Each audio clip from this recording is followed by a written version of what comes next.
Hi, good evening. Welcome back to Real Talk with Salwa. This is Salwa, I'm your host. We are continuing our very important conversations on very pertinent issues affecting our country, but also us personally, and then issues that affect everyone globally.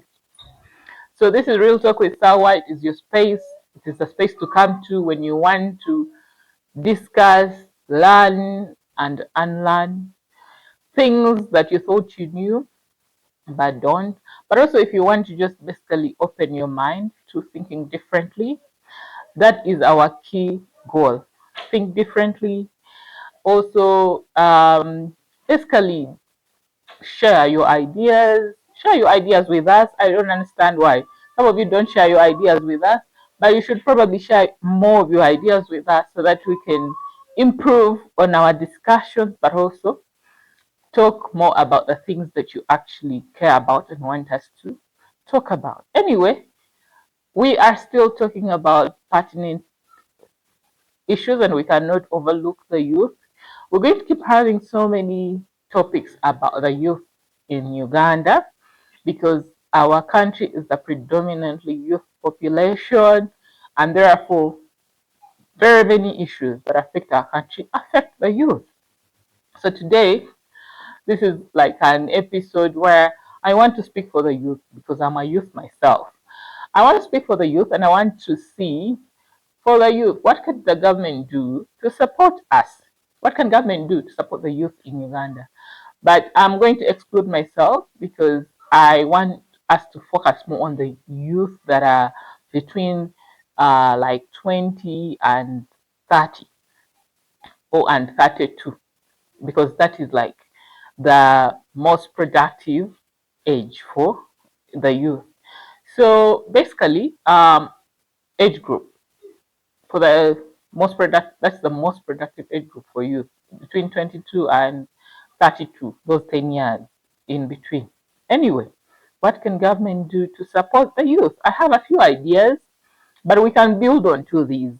And we have talked about how the youth are frustrated in Uganda, and we talked about why.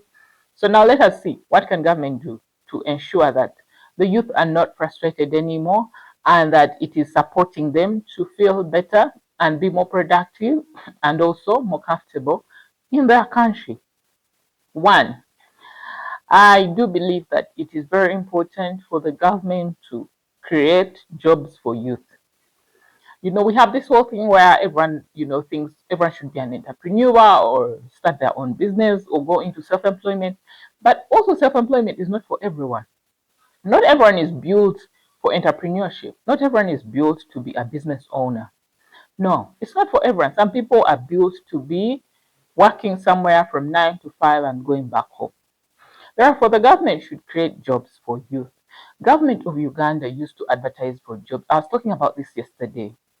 Government of Uganda used to advertise for jobs every year, and it would be like the government alone, it would be like 1,000 jobs, you know, because every agency, every parastatal, every government department, the ministries, they used to put out like 50 jobs each every year. But nowadays, it's been like 3 years. Government doesn't do mass recruitments anymore. And I was asking myself, what happened to hiring? What happened to the government job?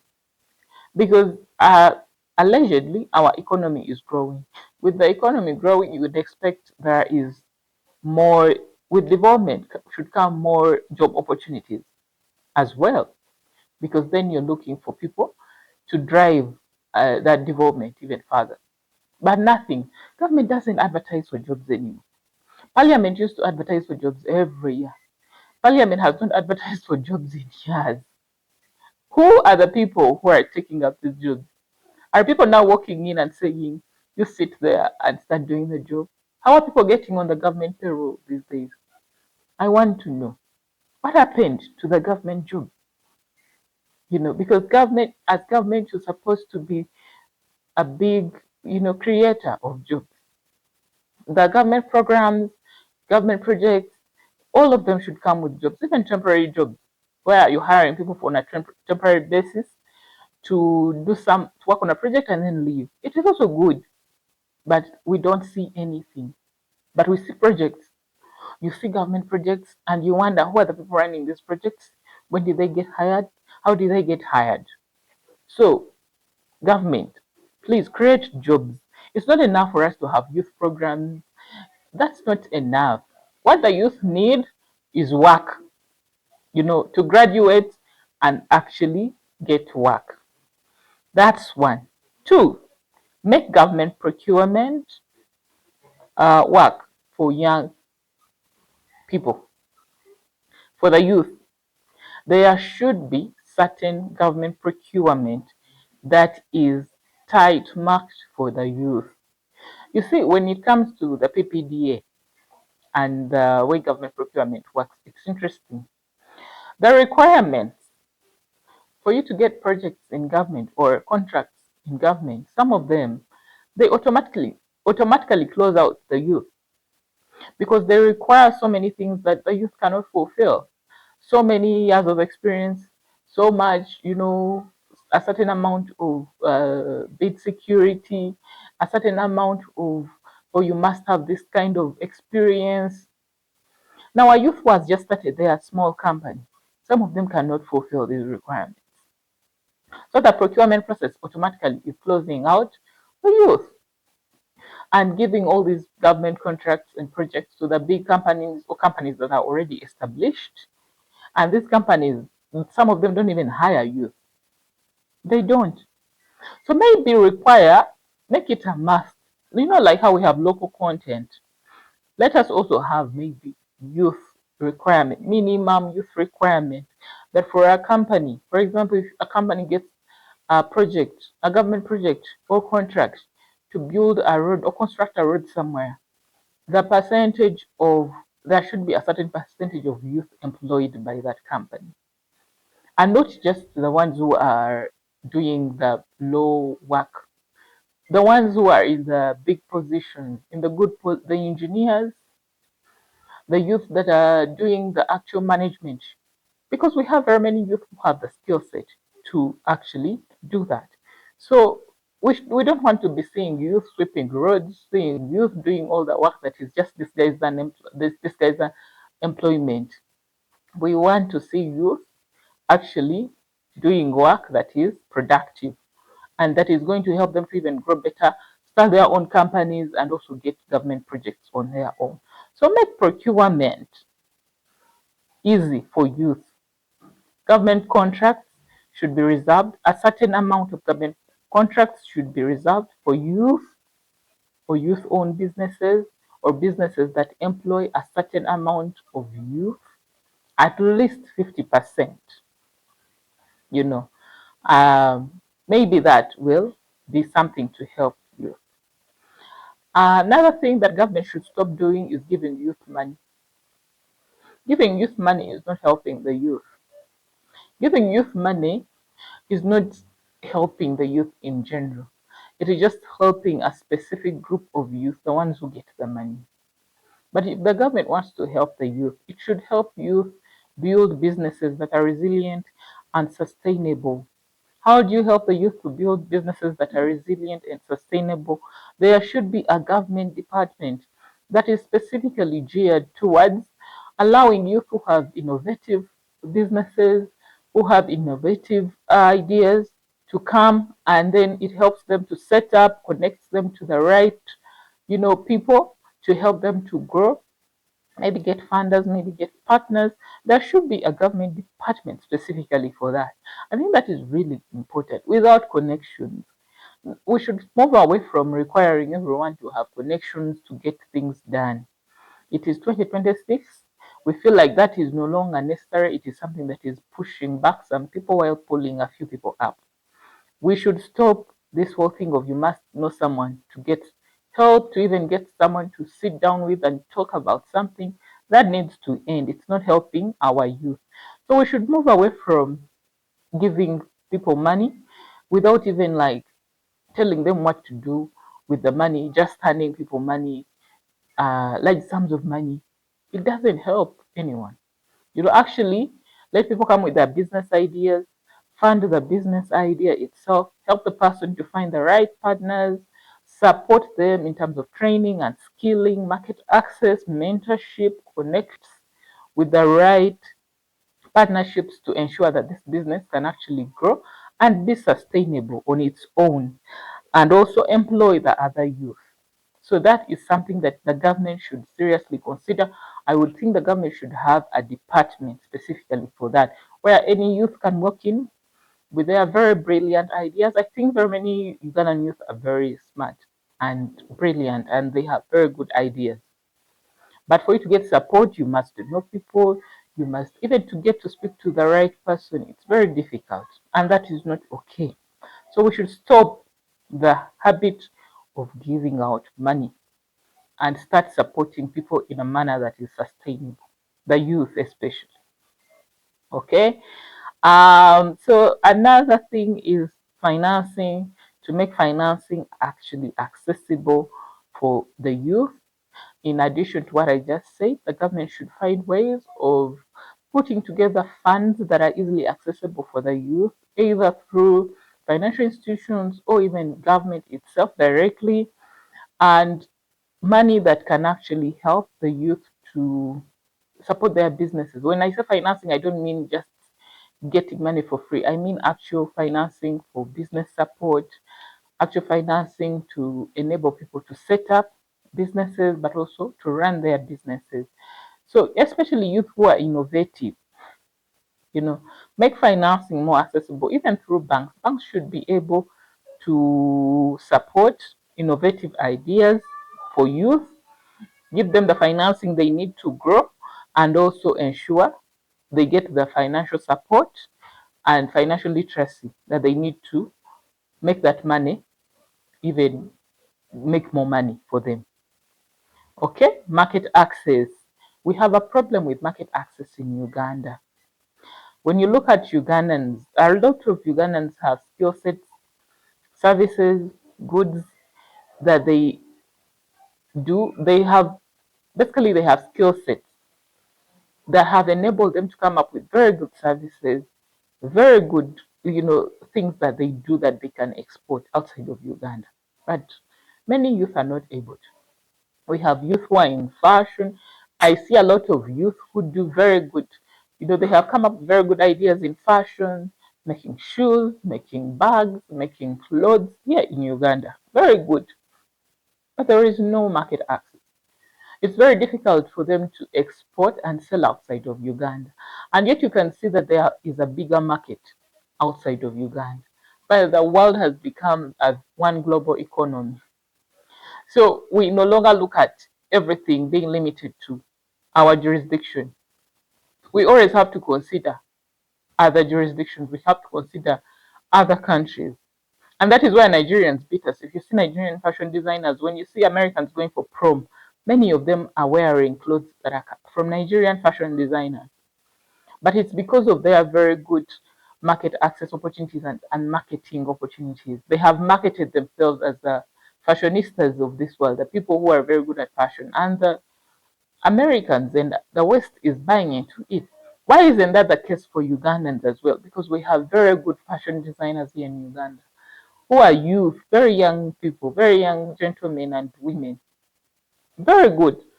But there is no market access. They can't even export outside of you. And even within East Africa, some of them cannot. Why doesn't the government help to support our youth to have market access in countries in the West where they can even sell their products at very good prices, you know, and then there is a bigger market out there? How can we do this? Connection through these ministries and foreign service agencies. Connect the Ugandan market to the different markets outside of Uganda. Kenya has done it. South Africa has done it. We have very many Kenyan designers who have even set up shop in the USA, and South African designers who have set up shop in the USA, and they are selling African fabric and African design clothes to that market.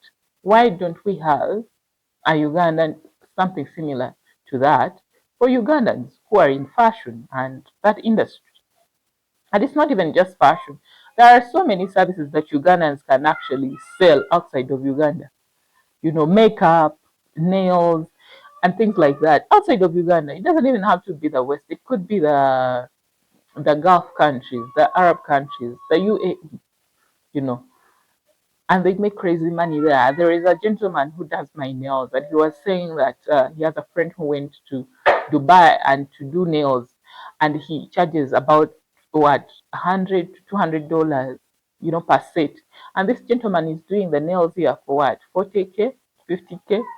So he was saying he also wants to go there. So why doesn't the government have the connections to allow such people to go and do this? Do they all have to go there to be maids, to be working in people's houses and doing, cooking and cleaning?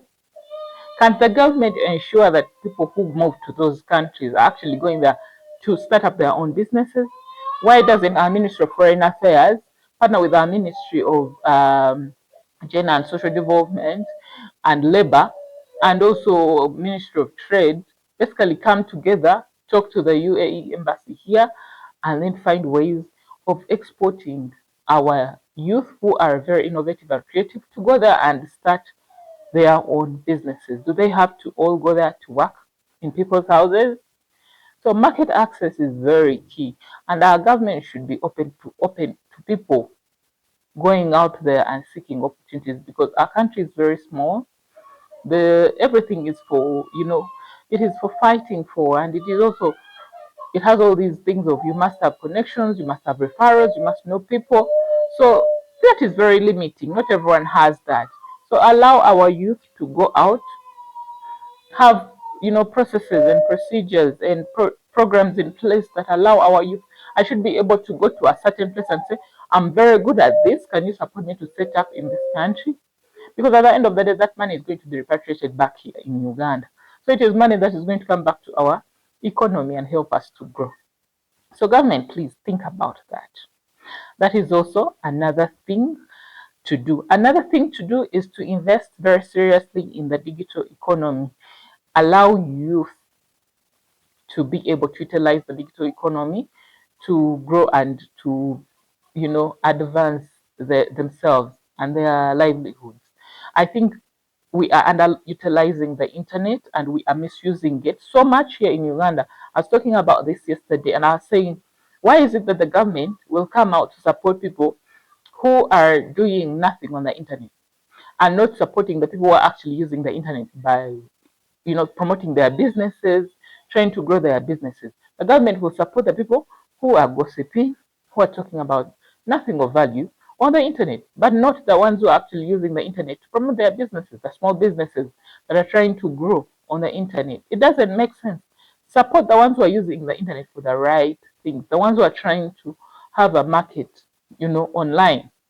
Support them, you know they are the ones who should be getting the money so that they can put into the right, content creation things, the right, camera people, the right cameras, the to and to allow them to sell and market their products online. So the government is investing in the digital economy through these social media influencers, but it is investing in the wrong people. In my view, it is the wrong people. The right people are not getting anything out of it. Okay. Another thing is definitely fighting corruption and nepotism. We have talked about that before because that will open up the opportunities for youth more equally. We need to fight corruption and nepotism. I think that is not a debate, and government has realized it because I believe government has started actually fighting corruption. I don't know about the nepotism, but I also don't know about this whole thing of connections and all that. But that is something we need to work on if we want to support the youth, because that has closed out a number of youth from getting opportunities, and very many opportunities have been gotten by people simply because they are well connected. Another thing is to give the youth a genuine opportunity in policy making, to participate in policy making and decision making, because then the government will be able to know what the youth want. There should be youth consultative meetings with government where it is not consulting with the youth who are dancing and singing on TikTok, but rather youth who are interested in developing our country. and youth who are interested in actually offering very wise counsel to the government on how it can do better to improve their lives. That is what should be happening. I don't want to see people going to dine and eat at State House. I want to see people going to dine going to State House to speak to the president about projects that are very pertinent for the youth. Things, ideas, innovations that are very pertinent and that are going to push the youth forward. I don't know why our government always prioritizes the things that will not help us to advance ourselves over the things that would, but I think that needs to change. The State House, the ministries, the government departments should be open to youth who actually have very good ideas. There should be consultative meetings for youth where we are invited, all of us who want to come are invited. We come and we tell government what we want and how we want things to be done without feeling left out. But otherwise, it is wrong for us for the people who are not doing anything to be the ones who are getting the opportunities to speak to the president. So basically, the president and the government should be more interested in speaking to youth who have very creative and innovative ideas. I can say this, I'm a consultant, but also I do work with very many youth who have very many innovative projects, and they usually have issues with where to go, who to talk to, how to bring their ideas forward. It is a very big challenge. There should be a place where it is very easy for youth to come and share their ideas, and then the government will decide whether or not it's going to support those ideas. And they should have access to the right people, the right officers, the right basically the people who push things forward um, in this country. Youth should be able to access them. The youth who have very good ideas should be able to access them. I mean, if the youth who do not have any kind of projects running, who don't do anything, who have no ideas, are able to access the president of the country and also access the big people in government to make things work or make things happen, then why not the youth who actually have these very good ideas and innovations in place? So that is another thing that the government can do to support youth. So I'm hoping that when this episode comes out, people in government will watch this, and also maybe the youth can share this and ensure that it reaches the right people so that they can implement these proposals on what government can do to support the youth in the country. But as we are talking about what government can do, even for us as youth, we also have to make sure that we are in a position where we are we can be supported. Let us place ourselves in positions where we are enticing government to support us. Let us become more creative. Let us become more innovative. Let us come up with things and ideas that the government is interested in and that the government can support. That will help the government to know that we are not just playing around and wasting time and being on the streets doing nothing like some government officials might think. Then the government will know that we are actually also working towards improving our lives and also developing our country and doing things that are very innovative and creative. Innovation and creativity is the world right now. As youth, right now, you have to be innovative and creative if you're going to make it in the next 10 years. Utilize technology, utilize AI, see what you can come up with to ensure that your idea is something someone is going to listen to and say, I have to work with this person. I have to support this person. Stop sitting around doing things that have already been done. A lot of the things that you want to do, some of them have already been done. If you want to start a business, you want to start, many people have done that. So you're going to start fighting with people over things that are already in place. Think of things that have not yet been done, especially in Uganda. There are so many things. Think of things that can have happened in other countries that you can bring in our country and also uh, enforce or ensure that you push forward through the government and also private stakeholders. So that is the way to go right now. Let us stop just sitting around thinking about, I'm going to do this, I'm going to sell clothes, I'm going to sell shoes, yeah, you can do that, but think of ways to do it in a way that is going to help you grow a business that is extremely big and sustainable. I don't like it, but in Uganda we have so many things you look at and you're like, this should be big. This should be a big deal, but it's not. You're like, why? You see someone doing something and you're like, this is actually something really, really, really good. It should be a big deal. It should be on BBC Africa. It should be on CNN. It should be something that other people are looking at and saying, there is a Uganda who has done ABCD. But nothing. Nothing. So it is, the government is not supporting us in one way, but also even we are not helping ourselves to push our ideas forward. We are sitting around and just being in survival mode. We Ugandans are used to survival mode. A roof over your head, food on your table, and it is okay. But we need to move away from that. We need to do things that are big, that are going to help us to grow and are going to sustain us and our families for generations. So anyway, that's it on this episode. I have talked a lot today about so many different things, but please stay tuned. Subscribe to our YouTube. As you can see, this is a very unique channel. We are discussing things that are very pertinent to us and also personal, because many of the things we talk about here are things that affect us personally, and things that, this is how we're going to open our brains to thinking differently, but also ensure that the government is listening to us and our needs. So please subscribe to our YouTube channel, but also share it with all the right people. And you never know where this might lead us. Bye. Have a good rest of your day.